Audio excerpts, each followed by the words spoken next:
Let's try this one too. We have sound on our end, guys. Our sound bars are going crazy to where if it's going through, I'm not quite sure why it's not going through the system. But let's keep trying, and we're getting it. We're getting some messages from other people, I think, that are trying to get on. But Kim's phone is starting to blow up a little bit. On there. Okay, so we're going here. Let me see if the sound is there. Our sound bars are going. All right, I've got sound on my Facebook page that I'm watching. So got sound. Thanks, Mark. Yay! Okay, all right. So what in the world? Well, we plugged in. Apparently this wasn't picking up, but it was picking up yesterday, and it was picking up on our sound bar. So off with the mics. We can hear and go. So hi, we're back. Here we again. go. All right, turn on. Here we go. Ready? Hi. All right. Third time's a charm, I tell you. Welcome to Rural Community Solutions Live TV. Seriously live. Seriously live. Boy, oh boy. You know, this is why they pay big bucks for people to do this stuff. People, production people, you have a sound engineer, you have the videographer, yeah, you've got all those people, the lights I can handle. Off, on. See how that works? Yeah, I'm a lighting director. Yeah, okay, here we go. All right. We're going to extend this up. But welcome back. Welcome to Rural Community Solutions TV. And our topic today is the changing rural environment, for rural communities. And what that really means is that, and COVID has uncovered a lot of those issues of where are we, how is your community doing, what's happening there in your community. And you have to look at your community right now as we start to rebuild. Now, our teammate, Don Mackey, who's Vice President of Entrepreneurial Ecosystems, wrote a paper and brought out 3 points that you want to remember for your community.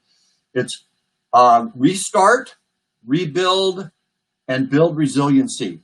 So restart your community. We need to restart our communities now. And for the restart of those communities, we don't mean that you go back to where you were. This is your opportunity to really become who you want to be, what type of community you want to be. And there's a lot of issues and many, many benefits that you can capture right now, specifically in rural America, that we're going to be talking about today. What are your strategic advantages that you can build upon because of these issues that have come up, that have you can capitalize upon just by the issues and the circumstances that businesses and everything is going to go through right now. And so as we rebuild, restart, rebuild your community, your strategic advantage here is to look at your broadband. Look at broadband, because the COVID issues have uncovered our broadband's capabilities or non-capabilities within our communities. Because students have been at home and we have workers at home, access has been an issue in some areas. And so looking at those disparities, looking at where you are in your community, you really need to start studying on your broadband capabilities. Now here in Iowa, we have about more than 140 rural independent mom and pop co-op telephone companies that have invested back into their infrastructure. So we have a town that's 6 miles from us. It's got 120 people. They have fiber to the home. I mean, their speed is outstanding, and they have a small telephone company that incorporates about 3 or 4 counties. But every one of their customer is hooked up with fiber to their home. All the businesses have fiber to their home. So in Iowa, the small independent rural telephone companies have invested back into their infrastructure to really serve their community's needs, and they can capitalize upon where we are now in this changing environment. Other parts of this country aren't so lucky. Even as far back in the early 90s, when I was working in rural Nebraska, I was told by a large telephone company at that point in time that rural areas were losing population. And so back in the 90s, this was about 1991, 92, right in there, they told me they would never invest in rural America because the payback was not there anymore. And so we know that the broadband capabilities in rural America aren't going to be there because the investment is not being made by large companies. They're investing in the metro areas and just kind of glossing over the rural areas.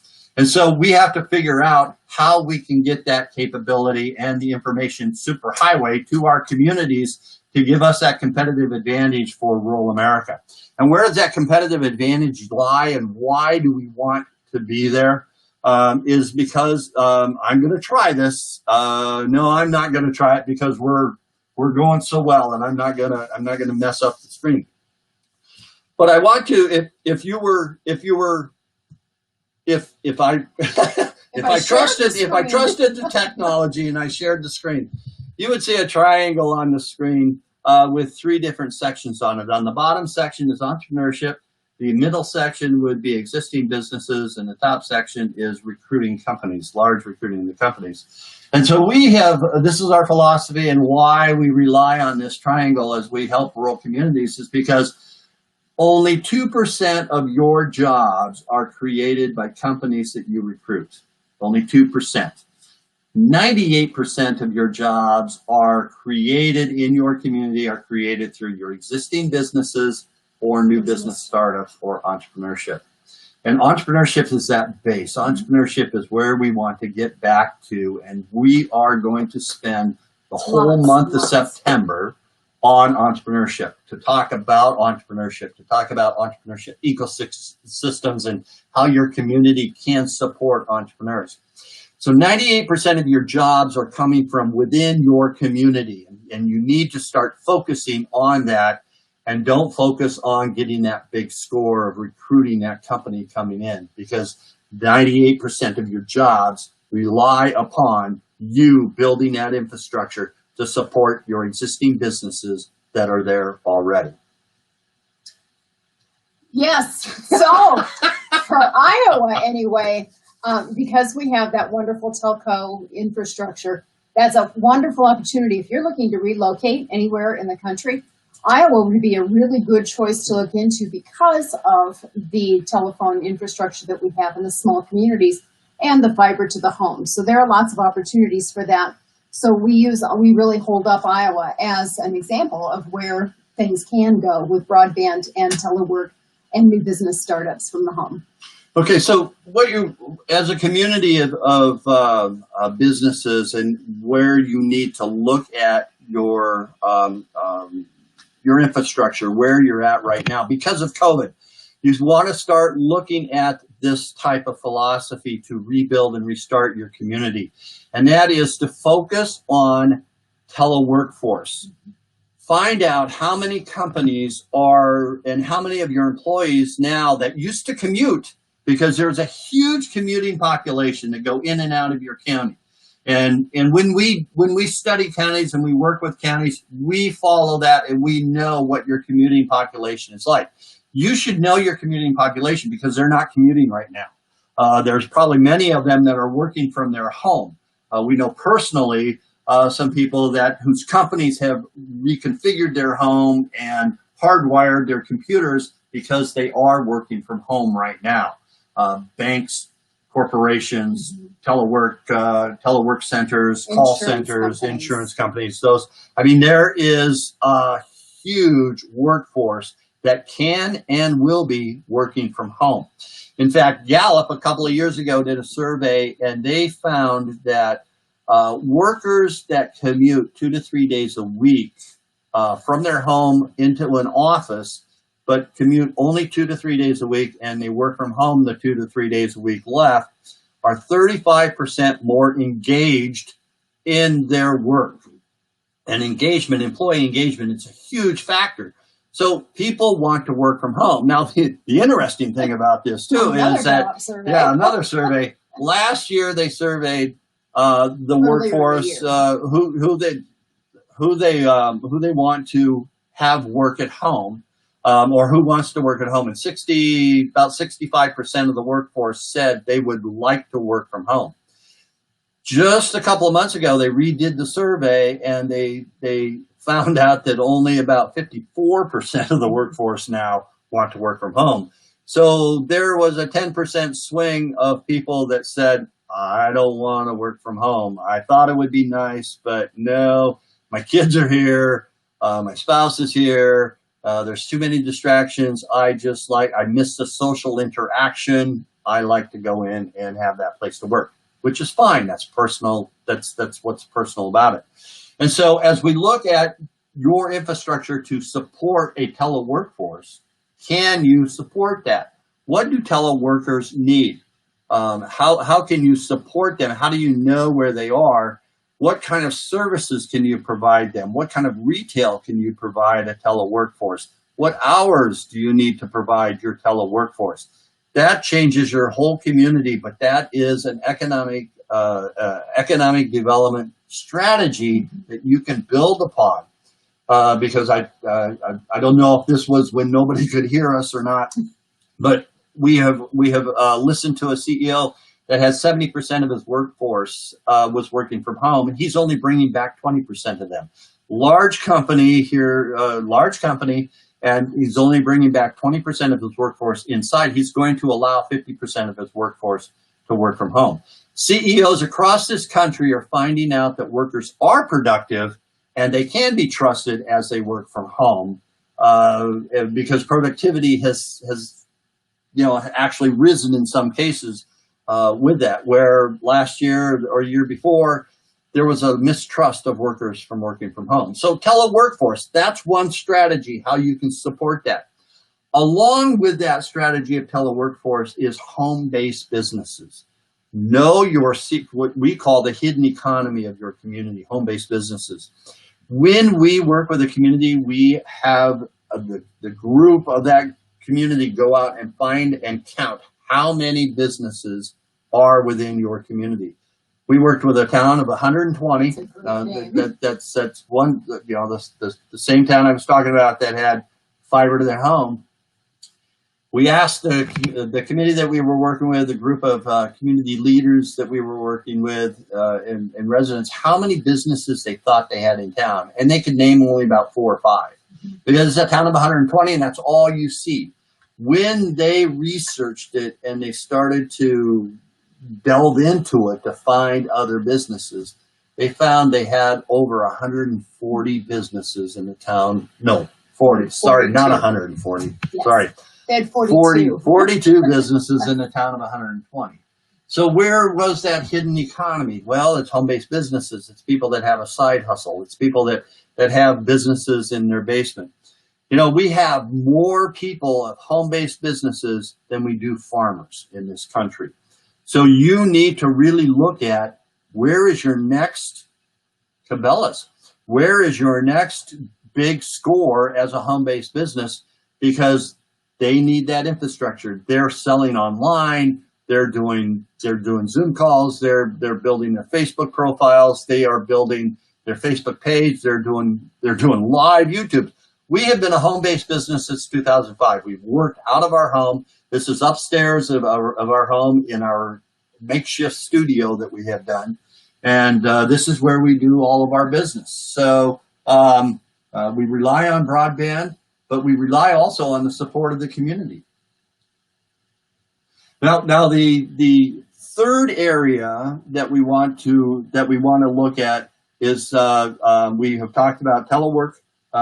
We have talked about home-based businesses, but now I want to talk to you about your Main Street business. This is really important. Main Street businesses, and I'm talking about your downtown infrastructure, your small Main Street entrepreneurs that have a storefront, have been closed down in many communities. And so how we have answered that is that we have garnered a group of people that are helping Main Street businesses get online. Main Street America did a survey in April, and they surveyed over 300,000 of their members across the country. And Main Street America's membership of business districts, entrepreneurs, mom and pop businesses across Main Street, USA, across this country. And they found out that about 63% of Main Street businesses did not have an online presence. So in this COVID crisis, what happened and what they found is that those businesses closed down, and their population had no way to do business with them. They couldn't shop local.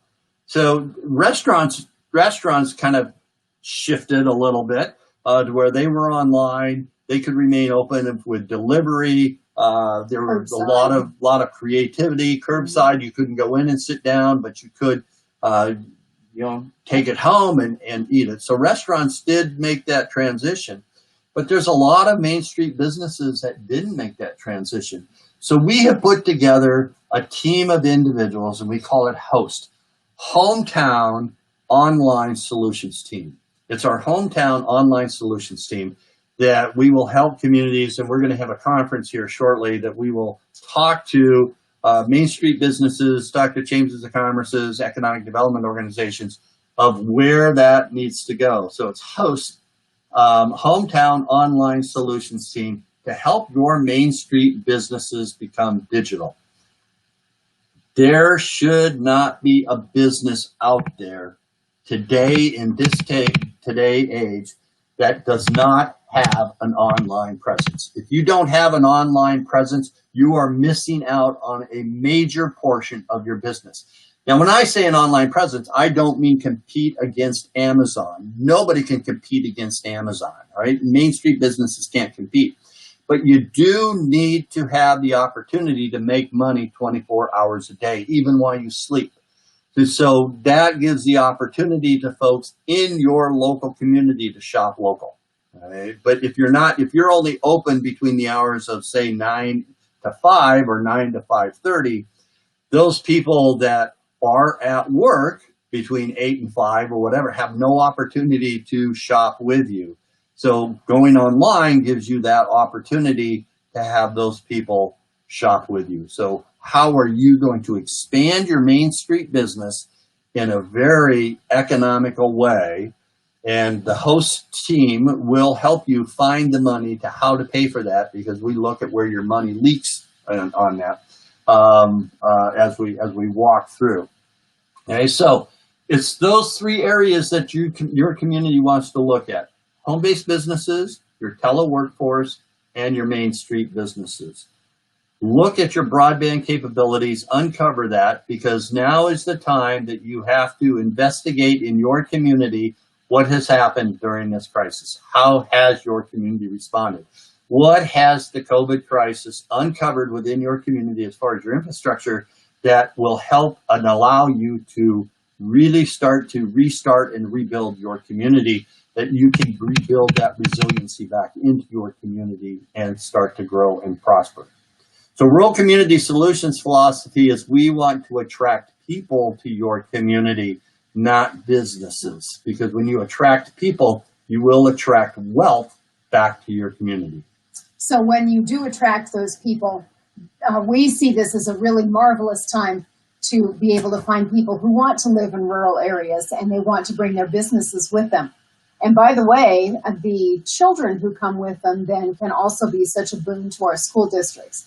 And we're just very excited for that opportunity. So teleworkforce, the Main Street businesses, and home-based businesses have just a tremendous potential for our rural communities in rural America. And that just makes us really excited for what lies ahead. You know, there's so much opportunity out there in rural America. Your community just has to really take hold. We have team members that are ready to serve you with Rural Community Solutions, but our one special team member that we want to introduce you today to is Cece the Wooka Raccoon. Hello, everybody. WUCA stands to welcome, understand, comfort, and appreciate yourself and others. And CC, our WUCA raccoon, travels with us wherever we are, goes with us wherever we go, and helps us to remind everybody to build civility around the world. So CC, I'll tell you the story of CC tomorrow. You have to come back tomorrow and learn about CC, how CC came about, and really how CC helps us to keep on track, on the road. Usually in the car with us, but since we haven't been in the car lately, we'll keep CC here. We'll keep CC here now, so she can be an inspiration to all of you. So we appreciate it. Thank you. Tomorrow's topic. Tomorrow's topic is more about people attraction. People versus job attraction. It's so a big people deal. attraction versus job attraction. And I just touched on it a little bit earlier. So stay tuned. Come back tomorrow at 11:30 Central Daylight Time for more Rural Community Solutions TV. And with this, before we say goodbye, I want to give you a thought. Happiness is a choice, but so is being a crap magnet. So attract happiness, don't attract crap. I'm Frank Spillers. And I'm Kim Spillers. Make a choice to be happy. This has been Rural Community Solutions TV. We hope that you have enjoyed the time. Thank you for bearing with us as we muddle through our technical difficulties. But this is just two of many, many episodes as we go along. So stay with us. Stay tuned. We hope you have a great day.